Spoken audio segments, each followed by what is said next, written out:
450 টাকা কিলো গোস্ত দিতেছে এখন। খাচ্ছি। হ্যাঁ, ঠিক। আর বকরির যদি ভালো বকরি তো 400 টাকাও কম করছে। গোটা খাচ্ছি লেপে না গোস ও 450 টাকা কম করছে। কিনে হ্যাঁ 450 টাকা তোমাকে 500 টাকা দেবো। 500 টাকা 500 টাকা ধরুন আমাকে গোস লেপে আমি পয়সা দিয়ে তোমার দিবা। तेरे का तुम्हें आगे जा हम इतने जे बाबा हमें ठल्ले गो घुमान तारा साग बजे ले जा बेचे देबो।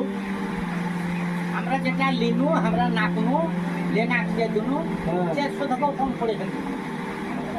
ओ खेकड़ी में कोई ले चला सर আলো कोटा सुरगा कोड़ा सुरगा আলো আলো स्वादल खासी पाइबा ना बापू তুমি যতই কর তুমি নিয়ে আসবা তখন কইবা আমার কত বাবু বাটা এই যে তোমার রেকর্ডিং রোলার বাপু জানা মানা লাগে।